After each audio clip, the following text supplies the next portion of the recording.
Ahora sí, buenas tardes. Verónica, gracias por invitarme a formar parte de este coloquio, ¿no? En este buen espacio, está muy agradable.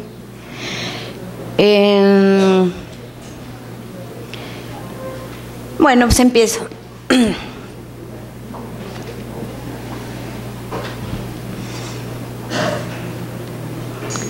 Si en algún momento hubiera algo que comentar o preguntar, yo les agradecería que me interrumpan para no perder el hilo. El hilo con ustedes, porque si no, esto no tiene ningún caso. Ante un libro que de entrada resulta impenetrable, que se resiste a ser leído, pero que sin embargo está ahí para ser leído, quedan dos caminos. Uno se fastidia o uno insiste. En mi caso, la insistencia se debió al azar.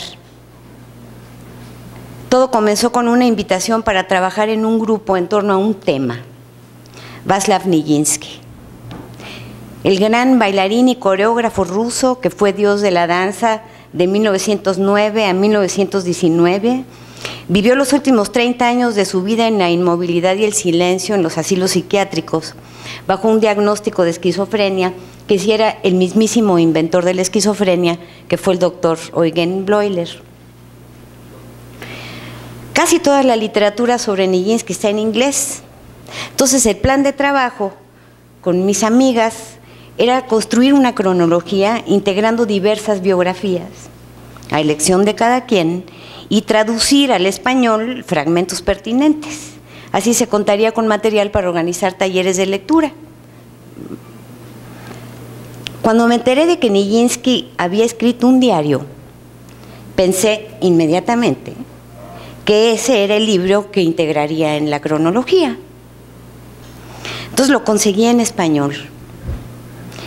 Era un libro raro, no puedo decir más.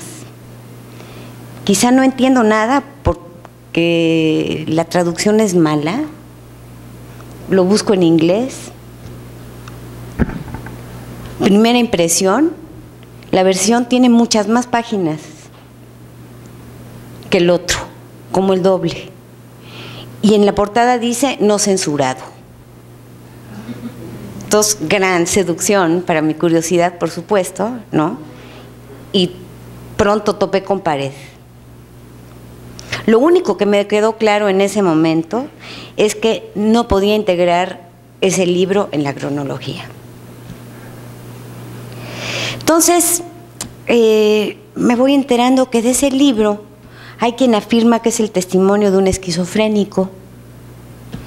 Otros dicen que es una memoria espiritual. Algunos encuentran en él filosofía, otros a un poeta dadaísta. Incluso ha podido ser clasificado como Exhibit A en la Galería de la Vergüenza Creativa por la Academia de Poetas de Norteamérica, o al contrario, la calidad poética de algunos de sus fragmentos resaltan en un documental biográfico, Václav Nijinsky, un alma en exilio, hecho en París. También ha servido la investigación de coreógrafas que han reconstruido coreografías del bailarín, quienes ubican uno que otro párrafo específico, o también el dramaturgo David Pownall ha escrito una obra de teatro que se llama Death of a Faun, la muerte de un fauno, con el ritmo de algunos fragmentos del libro. Entonces, ¿qué estatuto darle a este libro que se desliza en una multiplicidad de clasificaciones y de usos, y cuya lectura insiste aún hoy? Para hacer mi parte en la construcción de la cronología, elegí el que consideré el libro más cercano al del propio Nijinsky. Se trata de las Early Memoirs de Bronislava Nijinska, hermana del bailarín, ella también bailarina y coreógrafa. Simultáneamente a esta lectura, es decir, a la lectura de las Early Memoirs, vagaba más que leer, vagaba en el libro de Nijinsky, que consta de 4 cuadernos. Los 3 primeros en prosa, escritos básicamente en ruso y en algo de polaco. Cuando en 1979 Kirill Fitzlion traducía el manuscrito al inglés para una subasta en Sotheby, ¿no? La esposa de Nijinsky se había muerto y había llevado el manuscrito se había muerto, se había entonces llevado el manuscrito para subastarse en Nueva York. Entonces Kirill Fitzlion se pone a hacer una traducción al inglés y se va dando cuenta de que Rómula, la esposa de Nijinsky, Rómula de Pulsky, que había hecho la primera edición del libro de su esposo en 1936 en una traducción al inglés. Ella estaba viviendo en Estados Unidos en ese tiempo. Pues resulta que ella había eliminado más de la mitad del contenido, o más o menos la mitad del contenido, y además había cambiado el orden del manuscrito original. Así me enteré de que mi primer contacto con el libro había sido una traducción al español de esta versión de Rómula de Pulsky, y también me enteré de que Fitzlion tuvo que esperar 20 años para ver publicada su traducción en 1999. O sea que esta es una historia pues bastante reciente. El caso es que sin hallar asidero en los 3 vertiginosos cuadernos en prosa, algo sin embargo me llamó la atención. Por un lado, Dios aparece muchas veces para referirse Nijinsky a sí mismo, o también a Diaghilev, a Dostoyevsky o a Tolstoy, o a alguien que le dicta, que le da órdenes, y está escrito casi siempre con mayúscula. Con minúscula no saltaría tanto a la vista, porque después de todo el autor de ese libro es el dios de la danza. Dios de la danza se escribe con minúscula, entonces que aparezca con mayúscula. En segundo término, me sorprendió la omisión, el caso omiso que se hizo de esta afirmación de Nijinsky, que es muy contundente. Quiero llamar a este libro sentimiento, voy a llamar a este libro sentimiento. ¿Por qué ninguna de las ediciones de su libro, sobre todo la inglesa y la francesa, que son muy cuidadas ambas, por qué ninguna usó el título que Nijinsky dio a su libro?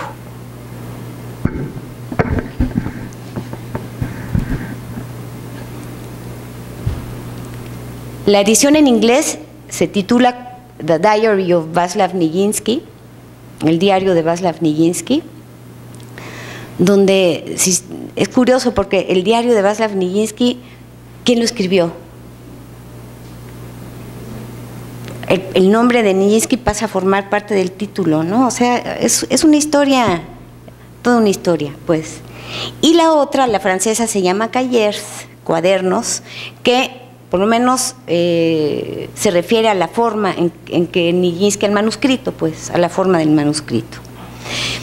La sorpresa ante esta omisión es todavía mayor, porque el libro está atravesado del principio hasta el fin de las palabras sentir y sentimiento.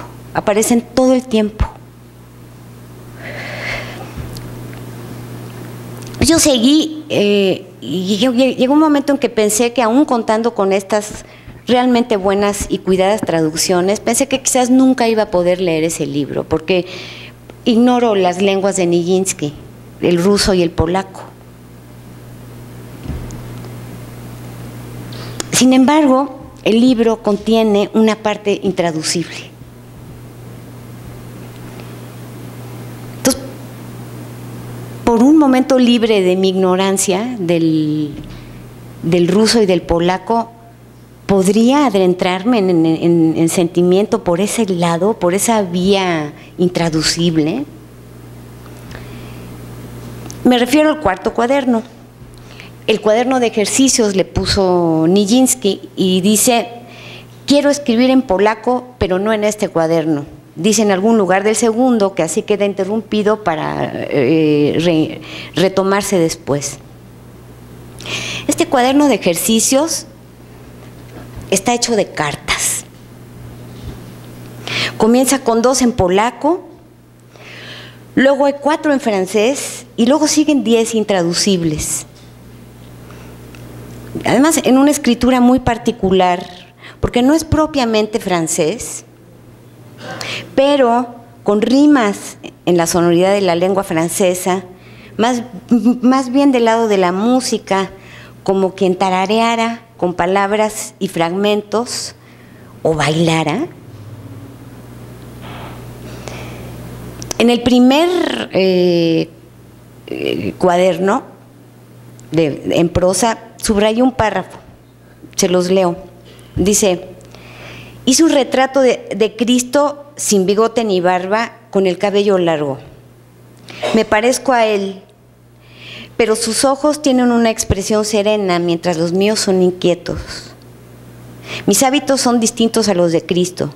A él le gustaba estar sentado, a mí me gusta bailar. Y en la última carta del cuaderno de ejercicios, y la más breve, por cierto, baila. Ahora sí vemos. Así dice la última carta.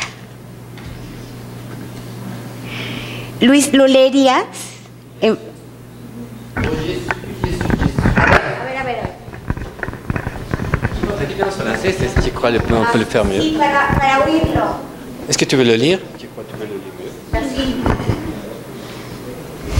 mieux? Ô Jésus, je suis Jésus, je suis Jésus, je suis Jésus, je suis Jésus, je suis un su, je suis un su, je suis, je suis, je suis, je suis, suis, je suis, je suis, je suis, je suis, suis, je ne veux pas sans je suis, je me suis, je suis, je suis. Le agradezco mucho que lo haya leído, porque así es de entrada, ¿no?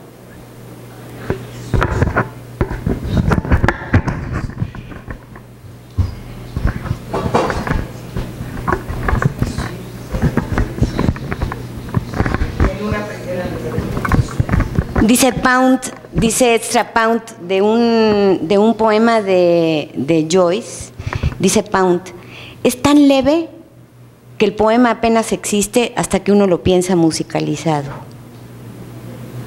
Entonces aquí,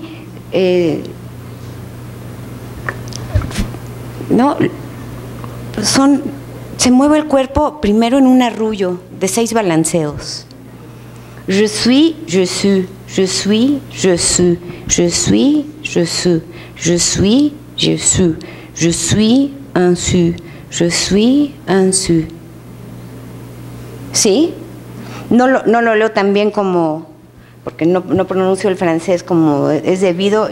Je suis, je suis, je suis, je suis, je suis, je suis, je suis un su. Óigalo, je suis un su. Suis, su, agudo, grave. Funcionan como signos musicales. Marcan el paso y la tonada, ¿sí?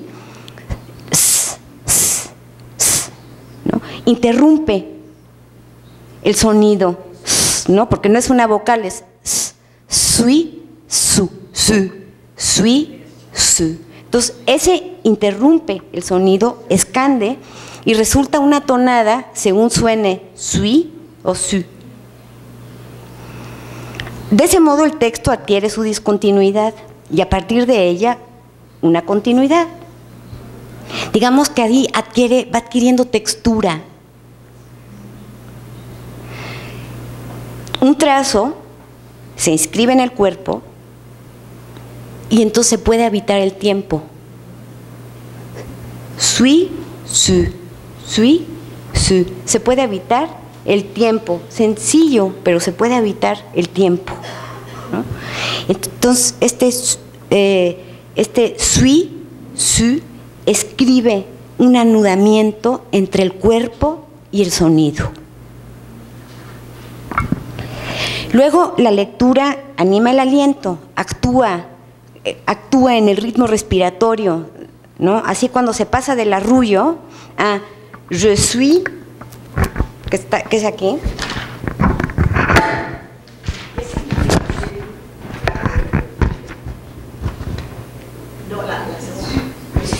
Je suis. Ahorita vamos ahí. Ahorita primero óiganlo. ¿Sí? Je suis, je suis, je suis, je suis. Je suis, je suis, je suis, je suis. Suis, je suis, je suis, je suis. Me quedo ahí y paso je suis, je a un vals. Je suis, je suis, je suis, je suis, je suis, je suis, je suis, je suis, je.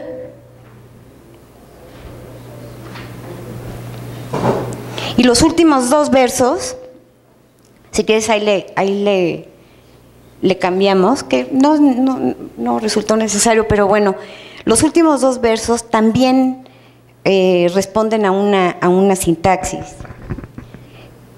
Les traje música, pero no se va a poder oír, así que no se los voy a poder cantar.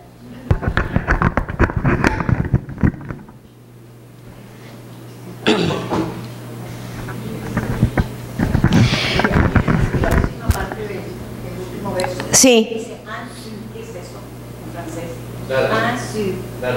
¿Qué es su? Su es sudar, ¿no? Sudar no es una conjugación del verbo sudar. No, suer es sudar. ¿Cómo se dice yo sudo? Je suis.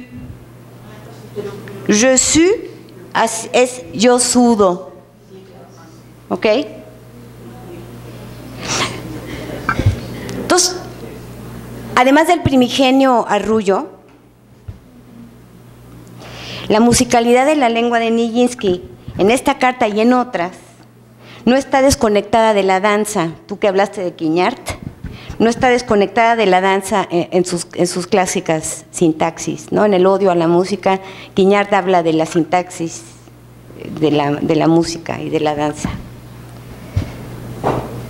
Entonces, no está. Ven, es una musicalidad que no está separada de la sintaxis clásica de la música, como el vals, ¿no? Hay varios valses en esas cartas intraducibles como este. Y los últimos versos, je ne veux pas sans je suis, je me suis, je suis, je suis, también se descubre una sintaxis. Se puede cantar con diversa música. Y si venimos del arrullo, pues ¿por qué no con la danza de las nanas del ballet Petrushka? Entonces se puede poner la danza de las nanas del ballet Petrushka, se puede sintonizar y se pueden cantar estos versos si uno incluye una escansión. En el primero, je ne vais pas sans je suis, je me suis, je suis, je suis, je ne vais pas sans je suis, je me suis, je suis, je suis. ¿Sí? Es como, en otras palabras, también uno puede ponerles la música a estos versos para leerlos. Ahora sí, qué fuerte es el jalón del sentido, ¿no? De poder, ¿qué dice? ¿Qué quiere decir? ¿Qué, no? Bueno, este su, ese ue, lo que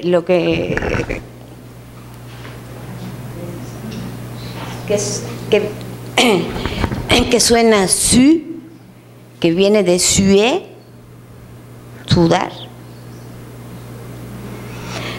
Me parece que no solo funciona en esta lectura que pongo a su consideración, no solo funciona como un signo musical, acepta leerse como voz, la voz, y también en sentido gramatical, voz activa.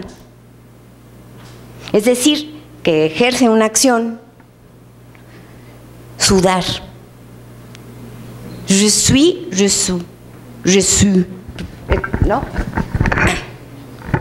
Je suis, Jesús, ¿no? Je suis en su, je suis en su. El dios de la danza suda.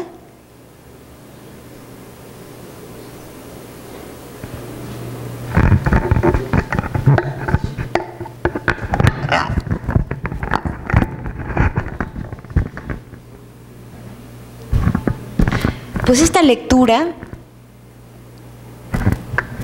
de esta carta, poema de Nijinsky, efectivamente representa un primer acceso a su libro, a Sentimiento, pero no sin las early memoirs de su hermana Nijinská. Considero que la lectura simultánea de ambos fue un golpe de suerte, que si no me hubiera ocurrido eso, no me hubiera ocurrido nada. Fue suerte. O sea, me hubiera acabado fastidiando, ¿no? Pero bueno, no solo no me acabé fastidiando, sino que este golpe de suerte me puso a trabajar más o menos un poco más de 10 años en este asunto. El caso es que, amén de la revelación de un insólito, absolutamente insólito amor fraterno entre Václav Nijinsky y Bronislava Nijinská, Early Memoirs se convirtió en un indispensable libro eje en dos sentidos. Por un lado, para orientarme en la vasta bibliografía, y por otro lado, para llegar a descifrar algunos fragmentos del libro de Nijinsky. Entonces, ¿por qué pude entrar por ahí? Porque Ojusu nos pone ante una relación entre el cuerpo y la escritura, de una manera muy particular, y que comienza a esclarecerse en la primera página de las memorias de Bronislava Nijinská, que dice lo siguiente. Dice Bronislava: nuestros padres fueron artistas del ballet, bailarines. Nosotros nacimos siendo artistas de la danza. Aceptamos de nuestros padres sin cuestionamiento nuestro derecho de nacimiento, nuestros cuerpos danzantes. El teatro y la danza era nuestra manera natural de vivir desde el nacimiento. Era como si en el teatro estuviéramos en nuestro elemento natural, donde todo en nuestras almas respondía. ¿Qué es un cuerpo danzante? No, si es algo que se recibe como derecho de nacimiento, correspondería a una lengua materna.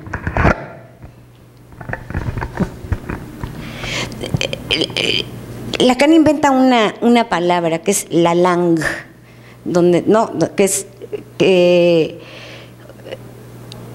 la langue se oye la lación.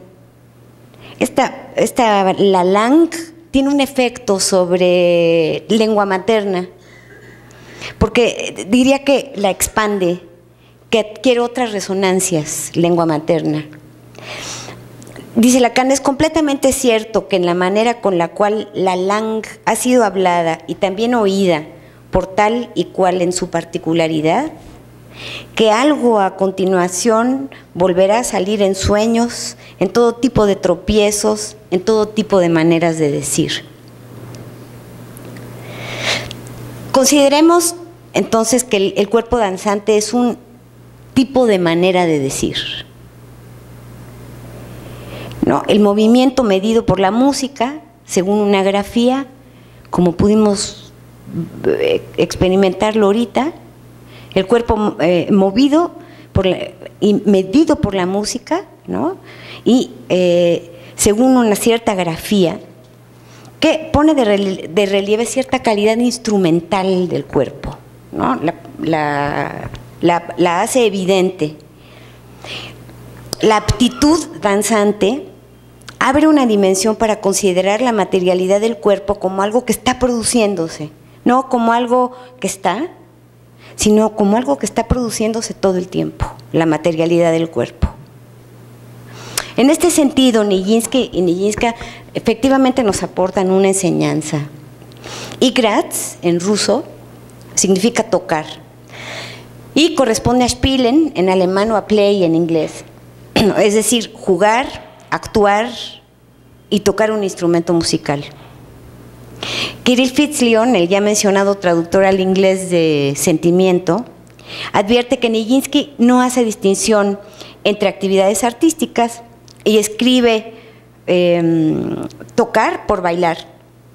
O pone bailar, no, pero generalmente cuando hace esto escribe tocar por bailar.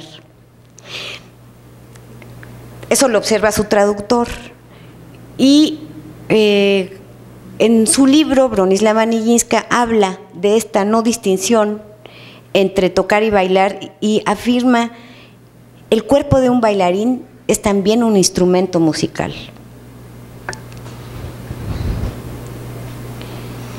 Ahora bien, ¿cómo abordar la prosa de Nijinsky sin tener acceso a la musicalidad del ruso y el polaco? ¿No? Si, como hemos leído, el movimiento es escritura en el cuerpo, hecha de música y trazos coreográficos, lo que falta al lector de O Je suis, es su propia mirada. Ahí no queda cautiva de las imágenes que creaba Nijinsky, con cuerpos, el propio y otros. Porque la danza está el cuerpo, y ahí no está, no está la mirada del lector, la pierde.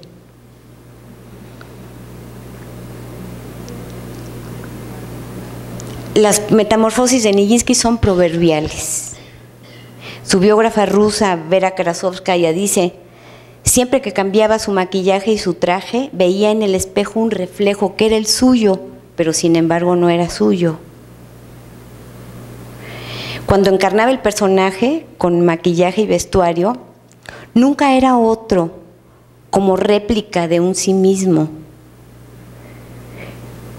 Nunca se muestra a sí mismo o a una interpretación de sí mismo, advierte Erwin Denby acerca de las célebres fotografías de Nijinsky. Dice: desaparece por completo y en su lugar está un ser imaginario.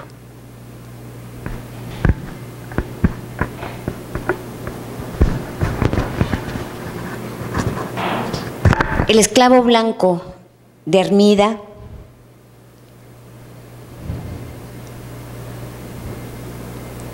el capitán de los circasianos,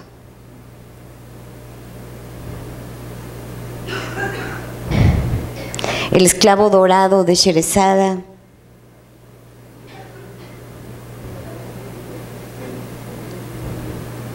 el dios azul,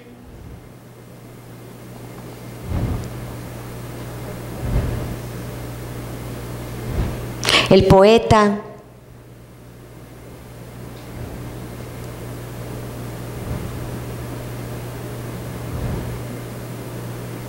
Albrecht,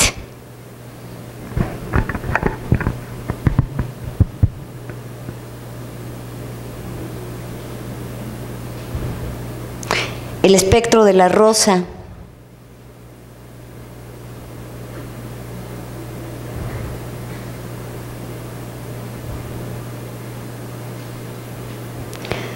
Petrushka,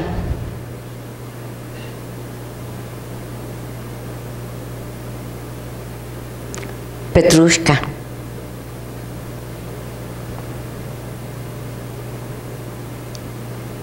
el fauno,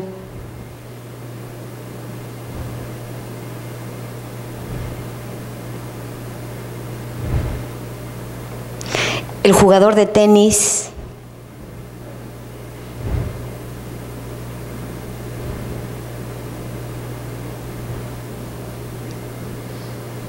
Till Eulenspiegel. Till Eulenspiegel.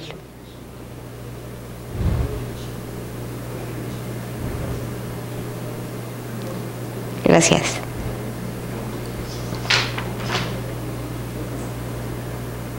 Esta breve serie de fotos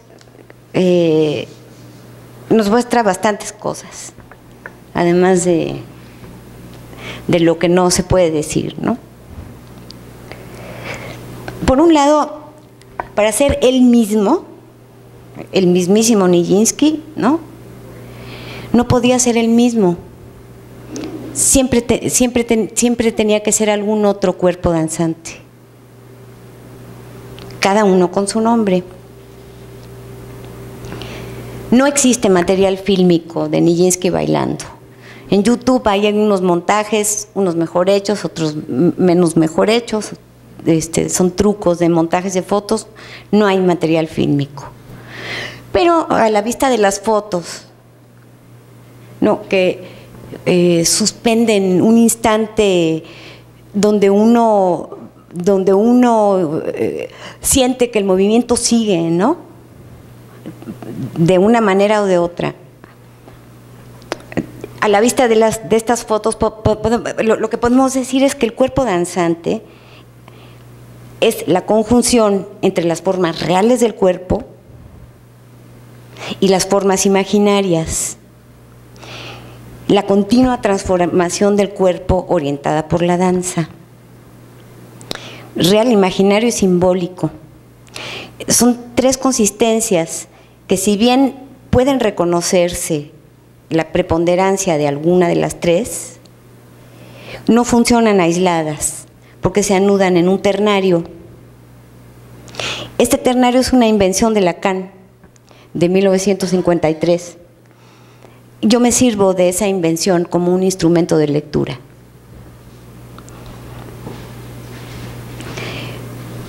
Con la serie de fotografías se ha configurado una lista. La lista también es un instrumento interesante, ¿no? Una lista de cuerpos danzantes. Lo que la vuelve específica a esta lista es que todos son nombres de Václav Nijinsky, del dios de la danza. Eso es una lista que vale exclusivamente para él. Y cada fotografía alude a un ballet, cada coreografía es otra puesta en escena, música, libreto, dramaturgia, vestuario, escenografía. Cada puesta en escena es un episodio en la vida de Nijinsky, y así también un episodio del naciente siglo XX. Nijinsky fue uno de los creadores del siglo XX. Son fragmentos. Son fragmentos. Así en Sentimiento, este libro atópico en el que algunos párrafos o frases hablan de cuerpos danzantes o apenas los aluden. Y esos fragmentos, como pudimos ver, pero en la prosa también, esos fragmentos hay que descifrarlos. Exigen una cierta manera de leer. Lo que pasa es que su forma, ¿por qué digo descifrarlos? Pues su forma es parecida al sueño, del que dice Sigmund Freud en su célebre libro. Nos parece más correcto comparar el sueño con un sistema de escritura que con una lengua. De hecho, la interpretación de un sueño es análoga de comienzo a fin al desciframiento de una escritura figurativa de la antigüedad, como los jeroglíficos egipcios. Entonces, cada cuerpo danzante, cada nombre de Nijinsky puede servir para puntuar un recorrido, una lectura posible de los cuadernos en prosa de Sentimiento. Pero son muchos los nombres que tuvo. Los que vimos aquí son algunos de ellos, pero todavía faltan. ¿Cómo elegir algunos? El primero apareció en Au Je suis, en la música, Petrushka. La danza de las nanas del ballet Petrushka es una ocurrencia musical que no es gratuita. O sea, si uno está metido en algo, está metido en algo, ¿no? Efectivamente. Y entonces se van atando cabos y se van juntando cosas. Entonces, tan no es gratuita que resulta que la historia de Petrushka se convirtió en la leyenda de Nijinsky. Y Nijinsky hizo leyenda con su creación de Petrushka. Entonces, ya tenemos uno, Petrushka.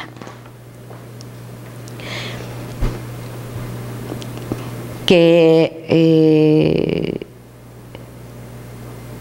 por ahí se hablaba de la leyenda, ¿no? De la leyenda como algo, como aquello que debe leerse. Sí. Entonces, Petrushka.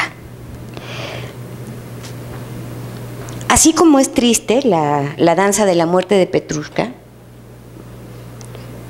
el dios de la danza tuvo un final trágico. A los 29 años de edad dejó de bailar para siempre jamás. Y 3 veces puso su tragedia en escena. Solamente una está registrada como tal, pero en realidad fueron 3. La que está registrada como tal fue, yo diría que la segunda, en Montevideo, el 30 de septiembre de 1917, en plena guerra. Estaban en Montevideo. Entonces, en el programa de esa noche, Arthur Rubinstein tocó el piano en la primera parte. Eran Arthur Rubinstein y la primera parte y Nijinsky en la segunda parte. El caso es que termina Rubinstein de tocar y van a avisarle a su camerino que Nijinsky no puede salir a escena, que está muy nervioso, que algo le pasa en los pies, que si por favor podía salir a tocar de nuevo. Entonces Rubinstein acepta, siempre y cuando se le explique al público lo que está pasando, porque ni modo de salir de buenas a primeras otra vez, ¿no?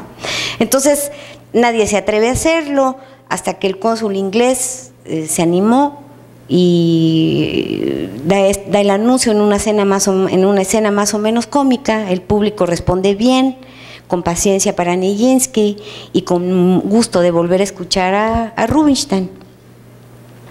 Termina el largo recital de Rubinstein. Luego llega una banda que toca los himnos nacionales de los países aliados. Luego un violinista y un pianista de un café cercano hicieron otro número. Ya pasaba de las 12 de la noche. El público no se iba. Por fin aparecieron Nijinsky y la pianista acompañante que tocaría 3 danzas de Chopin. Y este es el testimonio de Rubinstein. Nijinsky dio algunos saltos incomparables que levantaron tanto polvo. Habían olvidado rociar el suelo con agua, que la gente en las primeras filas tosía. Uno sentía que para él era peligroso bailar en ese piso seco y polvoriento. Me pareció que se veía aún más triste que cuando bailó la muerte de Petrushka. He de confesar, sin avergonzarme, que estallé en llanto. La horrible mezcla de una farsa que parecía interminable y la más desgarradora tragedia era más de lo que uno podía soportar. Le dimos una ovación sin fin. De pronto supe que todos en el público estábamos conscientes del drama en el escenario. Esta era la última aparición de Václav Nijinsky, el más grande bailarín de mi tiempo, que aún después de tantos años sigue siendo inolvidable. Un detalle en el vestuario de Nijinsky en esta trágica ocasión en Montevideo nos acerca al cuerpo danzante. Rubinstein sostiene que Nijinsky apareció en escena con las mallas del espectro de la rosa, que lo vimos, ¿no? entre los cuerpos danzantes que traje. El doctor Peter Oswald, que hace la biografía psiquiátrica de Nijinsky, cita a Rubinstein y le atribuye la siguiente descripción de vestuario: las mallas del espectro de la rosa, la camisa del poeta y una capa negra que podría ser la de Albrecht. La imagen que inventa Oswald, de la que por cierto no extrae ninguna consecuencia, yo sí la usé, porque pone en evidencia un cuerpo fragmentado. Cuando Rubinstein dice: la horrible mezcla de una farsa que parecía interminable y la más desgarradora tragedia. ¿De qué habla? De que la mezcla, a lo mejor el psiquiatra oyó mezcla y se le ocurrió poner ese vestuario, da igual, el punto es que se pone en escena un cuerpo fragmentado, las piernas de uno, el torso de otro y la capa de otro.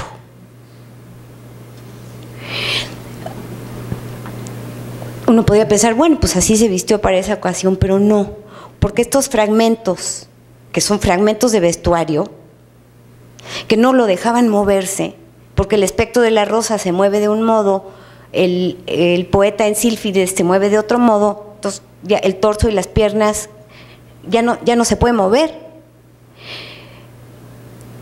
Estos fragmentos lo son respecto a cada ballet entendido como unidad en movimiento, la sucesión de imágenes, ¿no? Cada cuerpo danzante es una red donde esas imágenes no se dispersan. En otros términos, el imaginario podía quedar capturado en cada danza en un orden significante específico que como tal encarnaba Nijinsky o se encarnaba en Nijinsky. Más bien, esto ocurre en un solo tiempo. En sus metamorfosis, Nijinsky ponía en juego una noción de unidad en términos de uno por uno, no de una unidad global y total. Y en Montevideo ya no pudo sostener esa unidad. Y de este modo arbitrario, en realidad, se produce una delimitación, una lista dentro de la lista de nombres de Nijinsky para emprender un recorrido en sentimiento que en realidad ya les estoy contando un poco, ¿no? Pero los cuerpos danzantes entonces son el poeta, Albrecht, el espectro de la rosa, Petrushka y uno más, Thilo Eulenspiegel, el último que vimos. ¿En qué quisiera detenerme brevemente con ustedes en esta ocasión? Porque Till aparece cuando al principio de esta conferencia les decía que me sorprendía la omisión del título que Nijinsky le dio a su libro en todas las ediciones, y sobre todo insisto, la inglesa y la francesa, que son las que hay que leer. Y fíjense, ocurre algo muy curioso, porque a pesar de omitirlo, a pesar de haberlo omitido en un caso y en el otro, o quizás por ello, tanto Joan Acochella como Christian Dumais-Lvovsky, que son los editores de la versión en inglés y de la versión en francés, ambos se ven llevados en sus prólogos a responder de alguna manera, a ceñir de alguna manera la insistencia de sentir y sentimiento a lo largo del libro. Entonces, el francés, el autor francés, el escritor francés, que también es traductor del libro, es editor y traductor, sugiere un sistema de oposiciones para comprender cómo se organiza el pensamiento de Nijinsky. Entonces dice, para ello él configura, ¿no? El editor configura un montaje entre sentimientos, intelecto y razón. Los filósofos me dirán, yo tengo la impresión de que esto no está lejos de Platón, pero ya me dirán. Entonces lo arma así su montaje. Sentir, dice, permite una función del ser con aquello que lo rodea, que es Dios, la naturaleza u otras personas, mientras que pensar es una actividad cerebral que separa al hombre de su naturaleza profunda. Si el intelecto es un defecto, sigue Dumais-Lvovsky, la razón es una cualidad de la que están privados los animales. La razón es exclusivamente humana y viene directamente de Dios. Acocella también reconoce la oposición entre pensar y sentir, y ella la incluye en un sistema diferente. Acocella dice: Nijinsky traía un mensaje de Dios para el mundo, que la gente no debe pensar sino sentir. Entonces, la editora da algunos ejemplos del funcionamiento de este sistema, ¿no? Entonces, Nijinsky se explica las dificultades de la convivencia con su esposa, debido a que ella trata de comprenderlo con el intelecto y no con el sentimiento. También esa era la causa de la guerra.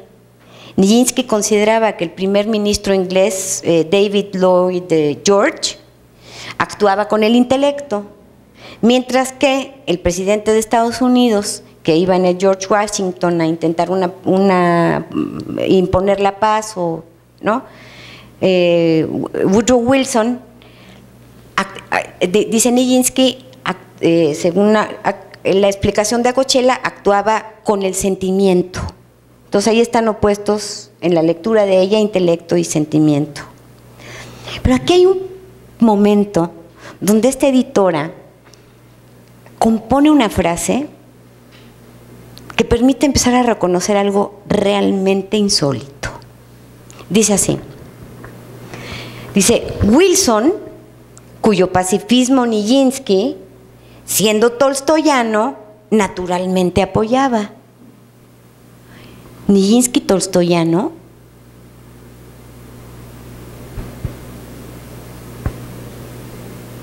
Y si añadimos el sentimiento que atribuye a Wilson, ¿qué relación hay entre sentimiento y tolstoyano?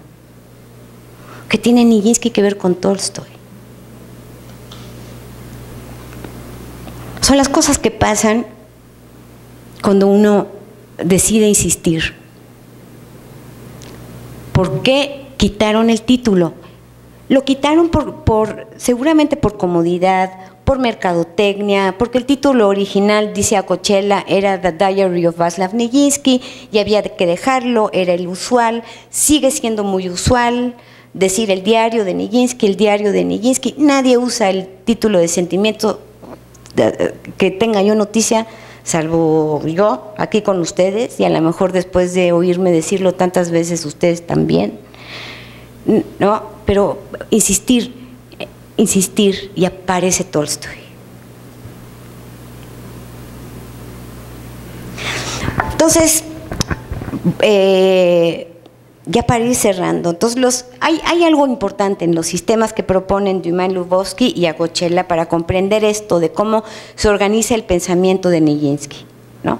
Porque los dos se sostienen en una noción de Dios fija.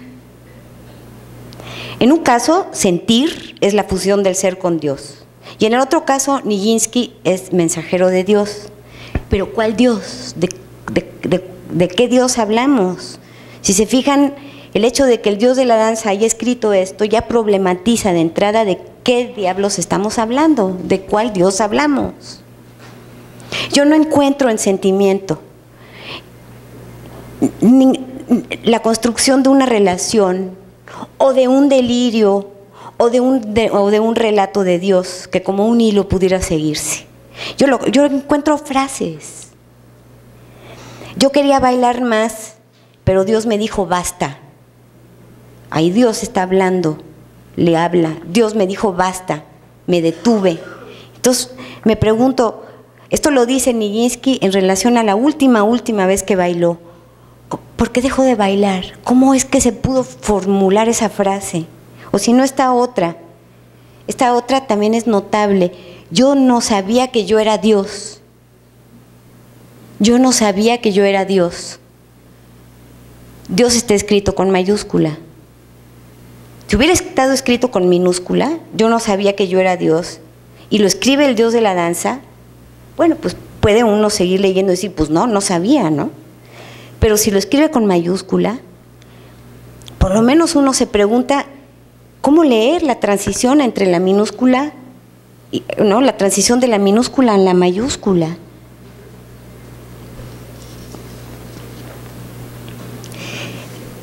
Y bueno, más bien pareciera que Dios se mueve mucho, porque cada vez que Dios con mayúscula o Dios con minúscula aparece o interviene en el decir de Nijinsky, le indica al lector otro camino, ¿no? Y un camino muy específico para recorrer. Cada vez es diferente. Entonces, si esto sucede con Dios, el sentido de sentimiento más bien no se sostiene en los sistemas propuestos por los editores de su libro. Entonces, vayamos a la conjugación con tolstoyano, brevemente.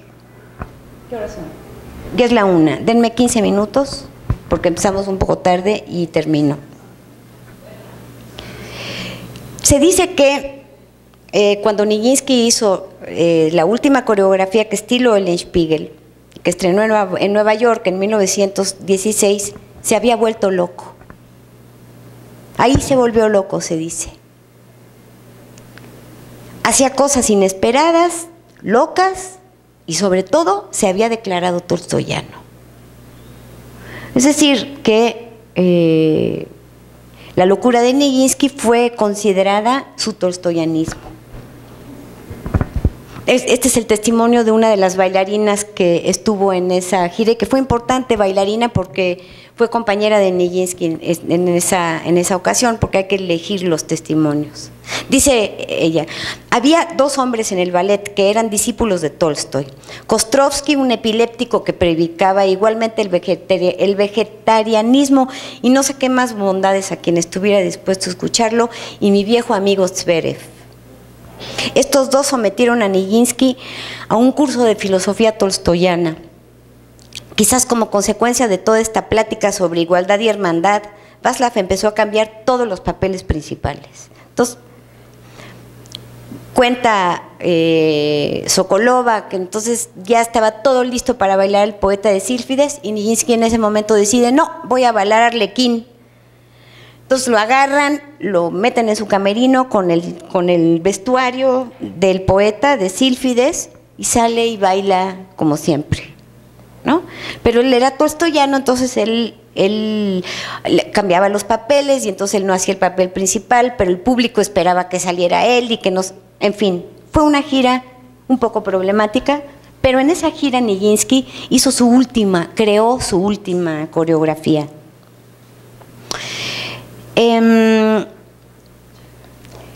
Si uno insisto, entonces se descubre que hay una trama muy anterior de Nijinsky con Tolstoy a su declaración como tolstoyano. Esta trama empieza en 1907, cuando le regalan a Nijinsky, cuando se gradúa de la Escuela de los Teatros Imperiales de San Petersburgo en 1907, le regalan la obra de Tolstoy en 8 tomos, ¿no? O sea, hay episodios muy puntuales en su vida donde aparece Tolstoy mucho antes de que se declarara tolstoyano. Cuando Tolstoy muere, Rusia está en duelo, toda Rusia está en duelo cuando Tolstoy muere, y los hermanos Nijinsky hacen un duelo de la muerte de Tolstoy muy, muy importante, que además coincide con que ambos rompen con el imperio ruso, que ya está en decadencia, ¿no? Y se salen de los teatros imperiales y se van con Diaghilev exclusivamente a los ballets rusos. En fin, hay momentos en que Tolstoy está muy puntualmente presente en la vida de Nijinsky. Y en efecto, Nueva York sigue con Tolstoy. Yo me pregunto qué tanto ahí sostiene su acto creador, sus tertulias tolstoyanas con sus amigos Kostrovsky y Zverev. Y aquí aparece sentimiento de nuevo. La religión, Nijinsky efectivamente había acogido a su manera y con sus amigos la religión práctica creada por Tolstoy cuando hizo Tilo Eulenspiegel, y aquí hay algo que es notable. Sentimiento es el hilo conductor de qué es el arte de Tolstoy, que según él mismo le llevó 15 años escribir. Una de sus afirmaciones principales dice Ninguna escuela puede invocar sentimientos en un hombre y mucho menos puede enseñarle a un hombre cuál es la esencia del arte. La manifestación del sentimiento en su muy peculiar manera. Nijinsky dice de Till Eulenspiegel, en Sentimiento: yo hice de este un ballet cómico porque sentía la guerra. Todos estábamos enfermos de la guerra. Y por eso la gente necesitaba alegrarse y yo los alegré. Les mostré a Till en toda su belleza. Su belleza era sencilla. Les mostré que Till era el pueblo alemán. Al realizar Till Eulenspiegel en Estados Unidos, que era uno de los países aliados, un ballet sobre Alemania, que era el enemigo, ¿no? En el escenario, en el Metropolitan, los enemigos dejaron de serlo. Y la trama misma que eligió, coreografió y bailó Nijinsky, me parece, es una conjetura que les propongo, es su propia interpretación, su propia lectura del pacifismo de Tolstoy. En ese momento de su vida, él hace lo que podríamos llamar un ballet tolstoyano, porque en Till Eulenspiegel Nijinsky junta a todos al rico, al pobre, al tonto, al inteligente, los junta a todos, los revuelve, en fin, hace algo que no está tan lejos de Levin en Ana Karenina. Finalmente Nijinsky se las arregla, al fin y al cabo, en la esencia de su arte en sentido tolstoyano, la manifestación del sentimiento en su muy particular manera. Ya me salto una pequeña aclaración que ya no me da tiempo, pero solo quiero leerles un párrafo que está dirigido a nosotros, a los lectores. La gente cree que me voy a volver loco porque piensan que voy a perder la cabeza. Nietzsche perdió la cabeza porque pensaba. Yo no pienso y por eso no voy a perder la cabeza. Tengo una cabeza dura y el interior de mi cabeza también es duro. Me paro sobre mi cabeza en el ballet Sherezada, donde vieron al esclavo dorado. Me paro en mi cabeza en el ballet Sherezada, donde tuve que representar a una bestia herida. Representé bien a la bestia y por eso el público me comprendió. Ahora voy a representar el sentimiento y el público me va a comprender. El uso del pasado y el presente para referirse a la representación crea dos públicos. Uno, el que lo vio bailar, y otro, somos nosotros, los que lo leemos ahora. Nijinsky usa sentimiento para plantearle al lector un lugar de comprensión ante su falta de pensamiento, como si nadie más pudiera hacerlo. Nijinsky escribe en una exterioridad respecto al escenario teatral, porque cuando escribe sentimiento ya no baila. Su último acto creador es este libro. Y después el silencio, 30 años.